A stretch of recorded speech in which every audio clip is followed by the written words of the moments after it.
अस्सलामुअलैकुम, welcome back students. आज हम स्टार्ट करेंगे चैप्टर एंजाइम से नया टॉपिक कोफैक्टर।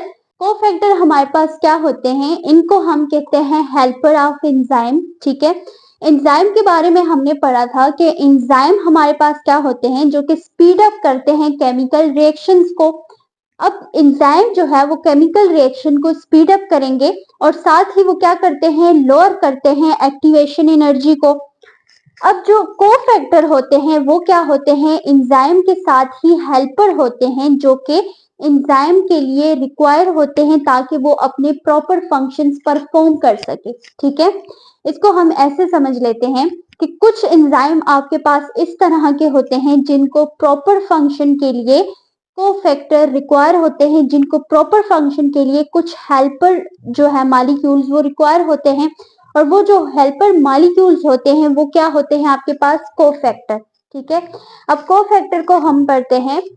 कोफैक्टर जो है वो स्मॉल मॉलिक्यूल्स होते हैं, आयंस होते हैं जो कि एंजाइम के साथ बाइंड होते हैं, और जब ये एंजाइम के साथ बाइंड हो जाते हैं तो ये कुछ जो है वो फंक्शन परफॉर्म करते हैं जिनको हम जो है वो डिस्कस करते हैं।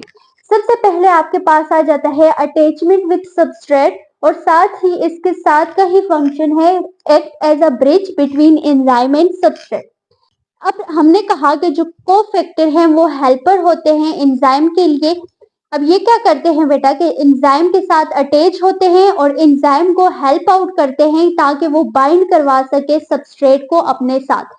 तो इसलिए हमने कहा कि ये एक्ट करते हैं as a bridge between substrate and enzyme.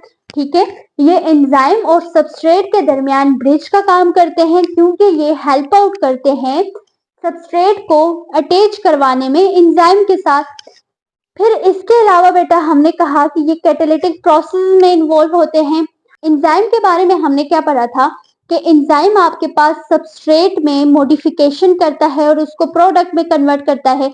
अब मॉडिफिकेशन किस तरह की कि जो एंजाइम है वो अगर कोई बॉन्ड जो है वो उसको ब्रेक करना हो या कोई बॉन्ड बनानी हो, किसी नियो बॉन्ड की फॉर्मेशन करनी हो या कुछ नियो मॉडिफिकेशन करनी हो रिएक्शन के अंदर, तो एंजाइम जो है वो क्या करता है, वो मॉडिफिकेशंस करके सबस्ट्रेट को प्रोडक्ट में कन्वर्ट कर लेता है। तो आपके पास जो कोफैक्टर है वो भी एंजाइम को हेल्प आउट करता है, तो वो भी इन्वॉल्व होता है इन अ कैटालिटिक प्रोसेस। और इसके अलावा एंजाइम के प्रॉपर फंक्शनिंग के लिए कोफैक्टर जो है वो रिक्वायर होता है। उसके बाद हमने कहा सोर्स ऑफ एनर्जी, तो ये एक्ट करता है as a source of energy.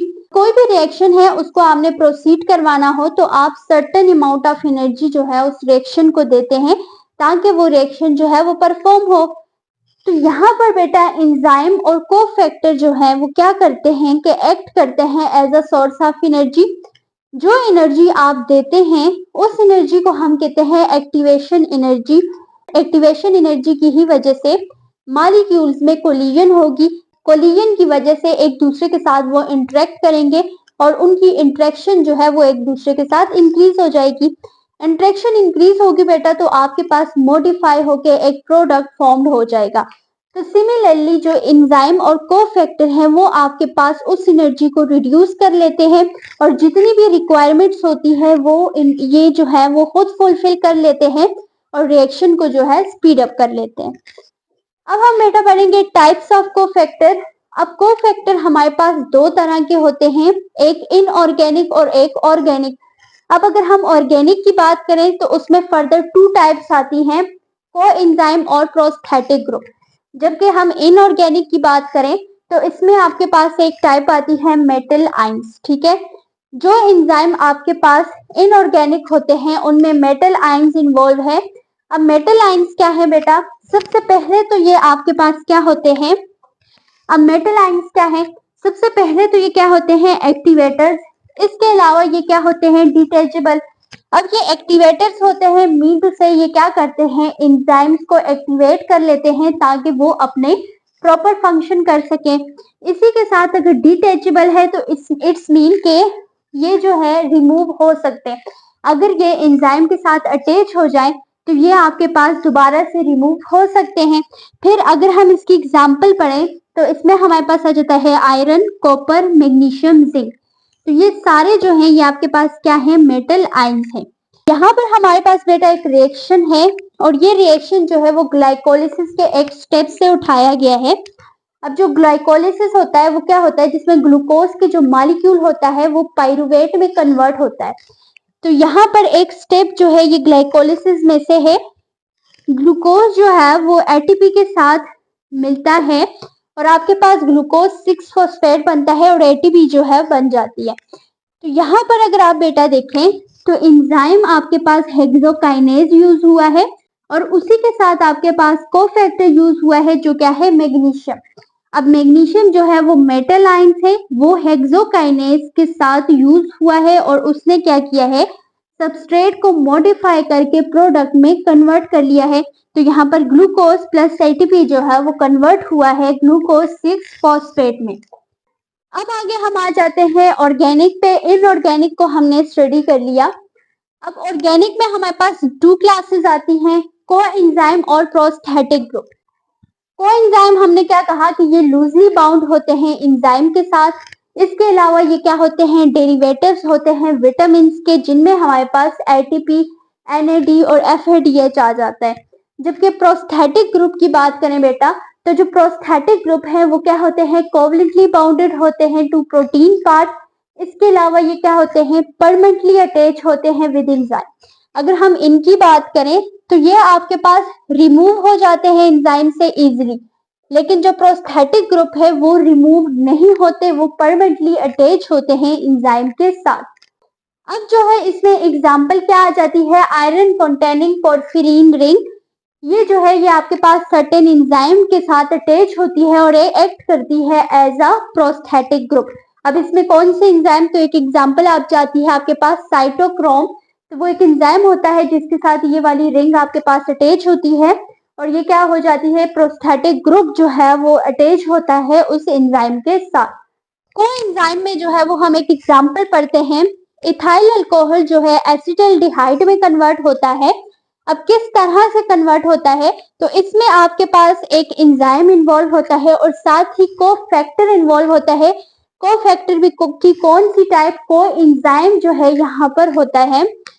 अगर हम एंजाइम की बात करें तो अल्कोहल डिहाइड्रोजिनेज जो है वो यहाँ पर एक्ट करता है और उसके साथ NAD पॉजिटिव आपके पास होता है और ये दोनों जो है एज ए एंजाइम एक्ट करते हैं और कन्वर्ट कर लेते हैं इथाइल अल्कोहल को एसिटाल्डिहाइड में। तो ये आपके पास रिएक्शन है। अब हम इंपॉर्टेंट टर्म्स पढ़ेंगे, होलो एंजाइम और एपो एंजाइम। अब बहुत सारे स्टूडेंट समझते हैं कि ये दोनों टर्म्स जो है वो यूज की जाती हैं सिर्फ कोफैक्टर के लिए, लेकिन ये जस्ट कोफैक्टर के लिए यूज नहीं की जाती। आपके पास होलो एंजाइम हर वो एंजाइम होता है जो कि एक्टिव हो, अपनी एक्टिव स्टेट में हो, उसको हम कहते हैं होलो एंजाइम। और हर वो एंजाइम जो कि अपनी इनएक्टिव स्टेट में हो उसको हम कहते हैं एपो एंजाइम। अब अगर हम इन केस ऑफ कोफैक्टर बात करें तो अगर हमारे पास, हमने कहा कि जो कुछ एंजाइम्स होते हैं जिनको कोफैक्टर रिक्वायर होते हैं तो वो अपनी एक्टिव फॉर्म में तभी जाते हैं जब उनको कोफैक्टर मिल जाता है। मीन टू से कि इसको आप ऐसे समझ लें, आपका फ्रेंड है, अगर आपका फ्रेंड कॉलेज आता है तो आपने कहा कि आप कॉलेज तभी जाओगे जब आपका फ्रेंड आएगा। तो अगर आपका फ्रेंड नहीं आया तो आप भी छुट्टी कर लेते हैं, आप भी कॉलेज नहीं जाते। तो सिमिलरली यहाँ पर ये जो एंजाइम है कोफैक्टर जो है इसका फ्रेंड है। अगर कोफैक्टर होगा तो तभी एंजाइम अपनी एक्टिव स्टेट में होगा, तभी एंजाइम जो है वो अपने फंक्शंस परफॉर्म करेगा। लेकिन जब कोफैक्टर नहीं होगा तो ये अपनी इनएक्टिव फॉर्म में होगा, ये फंक्शंस जो है वो परफॉर्म नहीं करेगा। तो यहाँ पर हमने कहा कि होलो एंजाइम्स कौन से होते हैं, जो कि अपनी एक्टिव फॉर्म में होते हैं। तो अगर हमारे पास एंजाइम के पास कोफैक्टर है तो वो कौन सी फॉर्म में है, एक्टिव फॉर्म में है। तो इस स्टेट को हम कहेंगे या इस एंजाइम को हम कहेंगे होलो एंजाइम। और अगर हमारे पास जो एंजाइम है उसके साथ कोफैक्टर नहीं है तो हमने कहा कि ये अपनी इनएक्टिव स्टेट में है, तो इस एंजाइम को हम कहेंगे एपो एंजाइम। मैंने आपसे कहा कि कुछ ऐसे एंजाइम्स भी होते हैं जिनको एक्टिव और इनएक्टिव फॉर्म में जाने के लिए कोफैक्टर की जरूरत नहीं होती, या ऐसे एंजाइम जिनको प्रॉपर फंक्शन करने के लिए कोफैक्टर की जरूरत नहीं होती। तो हमारे पास उन एंजाइम की भी दो तरह की स्टेट होती है, एक्टिव स्टेट और इनएक्टिव स्टेट।